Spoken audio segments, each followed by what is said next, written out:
guys, welcome to evidyarthi.in. This is Varsha to start करते the ball poem. हाँ, गेंद कविता इस कविता का नाम है और इसको लिखा है जॉन बेरीमैन ने. जॉन बेरीमैन कुछ इस तरीके से दिखते हैं and he was born in McAlester, Oklahoma in 1940. Died on Jan 7, 1972, Minneapolis, Maryland. तो इनका जो बर्थ है वो ओक्लाहोमा सिटी में हुआ था 1914 में और इनकी जो डेथ है वो 1972 में हुई थी मिनियापोलिस के अंदर. बेरीमैन जो है वो ग्रेजुएट हुए थे कोलंबिया से और कब हुए थे? वो हुए थे 1936 में और उसके बाद वो अपनी आगे की पढ़ाई करने के लिए कैम्ब्रिज यूनिवर्सिटी चले गए थे स्कॉलरशिप पे. ये जो बॉल पोएम है ये कलेक्शन ऑफ पोएम से निकाली गई थी ड्रीम सॉन्ग से.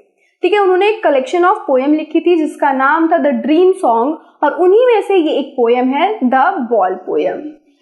और ये जो पोएम थी जो द ड्रीम सॉन्ग वो लिखी गई थी 1937 से 1971 में और the poem gives a message that one should be careful in keeping the things they like and we should get over our grief about loss and move on in life. तो ये जो बॉल पोएम है हमारी, ये जो poem है उसमें एक बहुत ही इंपॉर्टेंट मैसेज छुपा हुआ है कि हर इंसान को जिस भी चीज के लिए वो पोजेसिव है, जिस भी चीज के लिए जो भी चीज उसे चाहिए उसको क्या करना चाहिए, उस चीज को संभाल के रखना चाहिए और उससे अगर वो गुम गई है तो उसके ग्रीफ से, उसके दुख से भी उभर जाना चाहिए आसानी से और अपनी लाइफ में आगे बढ़ जाना चाहिए.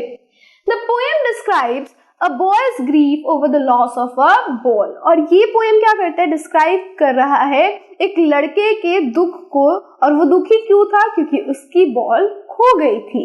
So the ball poem. तो स्टार्ट करते हैं इस पोएम को और समझते हैं इस पोएम को. What is the boy now who had lost his ball? अच्छा, तो यहाँ पे कह रहा है कि वो बच्चा क्या कर रहा है जिसकी बॉल खो गई थी.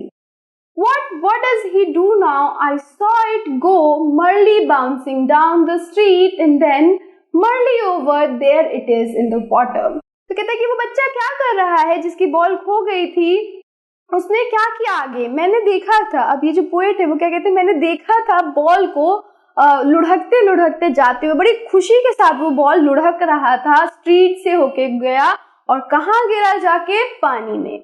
तो यहाँ पे लॉस दिखाया गया है बच्चे का और ये भी दिखाया गया है जो लॉस है वो होते हुए किसने देखा, पोएट ने.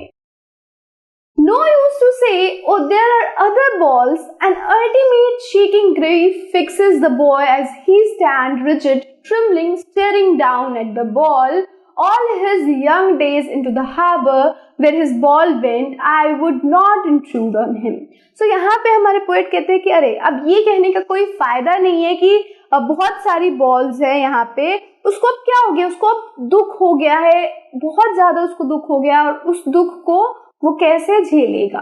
ठीक है, अभी वो रिजिड खड़ा है, उसको कैसे क्या कर रहा है, वो रिजिड खड़ा है, बिल्कुल ऐसे तन के खड़ा है, उसको डर लग रहा है, ट्रिबल कर रहा है, शेक कर रहा है और वो क्या कर रहा है, वो सिर्फ एक ही चीज देख रहा है और वो है बॉल को.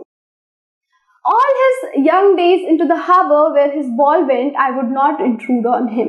तो क्या कहते हैं हमारे पोएट, ये कहते हैं कि वो बॉल को देख रहा होता है और ये जो बॉल है वो कहाँ पे गया है, हार्बर के अंदर, उस पानी के अंदर जहाँ पे उसने अपनी पूरी यूथ जब वो छोटा था तो उसने खेला था और ये बॉल अब उसी पानी के अंदर जा चुका है. मैं उसको जाके नहीं पूछूंगा, मैं उससे जाके बात नहीं करूंगा, मैं उसको इंट्रूड नहीं करूंगा. ठीक है, सिचुएशन में मैं नहीं करूंगा. क्यों? A dime another ball is worthless now. He senses first responsibility in world of possession. तो कहता है कि मैं उसकी इस सिचुएशन में नहीं पड़ूंगा. मुझे पता है कि एक डाइम यानी कि 10 सेंट 10 रुपए का ये बॉल है और उसको अनदर बॉल मिल सकती है, लेकिन वो जो दूसरी बॉल है वो वर्थलेस है, उसका कोई मोल नहीं है क्योंकि उसने पहली बार अपनी रिस्पॉन्सिबिलिटी को फेस किया है, सेंस किया है, समझा है इस वर्ल्ड ऑफ पोजीशन में. यानी कि ये जो दुनिया है जहाँ पे चीजें इतनी ज्यादा मायने रखती है, पहली बार उससे कोई चीज गुमी है और उसे पहली बार एहसास हुआ है अपनी इस रिस्पॉन्सिबिलिटी का. People will take balls will be lost always, little boy, and no one buys a ball back. Money is external. Now यहाँ पे पोएट एक बहुत बड़ी बात कह रहे हैं, वो कह रहे हैं कि ये जो दुनिया है जहाँ पे चीजें ही मायने रखती है, वहां पे तुमने पहली बार रिस्पॉन्सिबिलिटी का एहसास किया है। और लोग बॉल खरीदते हैं, ऐसी बात नहीं खरीदते हैं, बॉल लोग खरीदते हैं, उस गेंद को खो देते हैं, लेकिन कोई भी वापस बॉल नहीं खरीदता है। क्यों नहीं खरीदता है? क्योंकि उससे जुड़ी, उस बॉल से जुड़ी, जो पहली बार उसने बॉल खरीदी, उस बॉल से जो जुड़ी यादें हैं, वो यादें मायने रखती है, वो बॉल मायने नहीं रखता। मनी जो है, जो पैसा है, जो 10 रुपए है, वो एक्सटर्नल है, उसकी कोई वैल्यू नहीं है। वैल्यू किसकी है?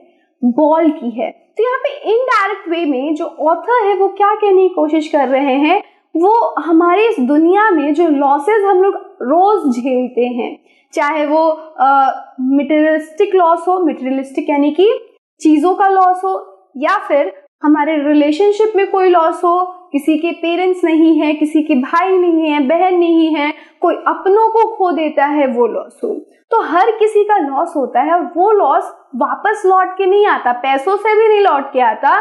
सो हमें क्या करना होता है, जो भी चीज हमारे पास है उसके लिए रिस्पॉन्सिबल होना है, उसको संभाल के रखना है और उसके साथ रहना है, क्योंकि ये जो दुनिया है वो ऐसी ही है। He is learning well behind his desperate eye the epistemology of loss, how to stand up, knowing what every man must one day know. तो यहाँ पे वो क्या कह रहे हैं कि वो भी सीख रहा है अपने उस desperate eyes के पीछे, यानी कि वो अपने मन में सीख रहा है कि कैसे लॉस से उभरा जाए, कैसे किसी गम से उभरा जाए, कैसे किसी के जाने से खुद को फिर से खड़ा किया जाए। क्योंकि एक बार कोई चला जाता है, एक बार कोई चीज हमसे छिन जाती है, तो हम खुद को बिखरा हुआ महसूस करते हैं, टूटा हुआ महसूस करते हैं। तो ये बॉय भी टूट चुका है, लेकिन अब वो सीख रहा है कि किस प्रकार से खुद को खड़ा किया जाए वापस। Knowing what every man must one day know and must know many days how to stand up. तो वो क्या कह रहे हैं कि वो सीख रहा है कि कैसे एक इंसान खुद को खड़ा करे एक दिन। हर किसी को ये चीज सीखनी चाहिए। तो यहाँ पे हमारे जो पोएट है वो बहुत बड़ी बात कह गए हैं कि हर लॉस के लिए रिस्पॉन्सिबिलिटी खुद की लो। आपकी इररिस्पॉन्सिबिलिटी की वजह से आपने अपनी चीज को खोया है। अब जब खोया है तो उस चीज को पकड़ के भी मत बैठो, आगे बढ़ो, क्योंकि लाइफ वहीं पे खत्म नहीं हो जाती है, क्योंकि लाइफ अभी बहुत बाकी है।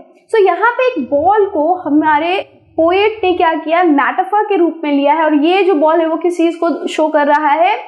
Yes, this ball is showing loss. अब ये लॉस किस तरीके का है वो आपके लॉस पे डिपेंड करता है। उस बॉल के लॉस को आप क्या ले सकते हो? अपने किसी रिलेशनशिप के लॉस को ले सकते हो, आपके किसी फेवरेट वस्तु का लॉस हुआ हो, और फिर आप समझ सकते हो कि कैसे उस लॉस से आपने खुद को बिल्डअप किया, कैसे आपने उस लॉस को वहीं छोड़ के आगे बढ़े, and now you are living a happy life. और आप एक चीज और याद होगा आपको कि जब भी आपसे कुछ छूट जाता है, कुछ चीज आप खो देते हो, तो आप क्या हो जाते हो? वहां पे तो आप टूट जाते हो, लेकिन धीरे धीरे वक्त के बाद आप क्या करने लगते हो? आप उस लॉस को भूल जाते हो। भूलते तो नहीं हो पूरी तरीके से, पर वो लॉस आपके लिए उतना मैटर नहीं करता। और क्यों नहीं करता है?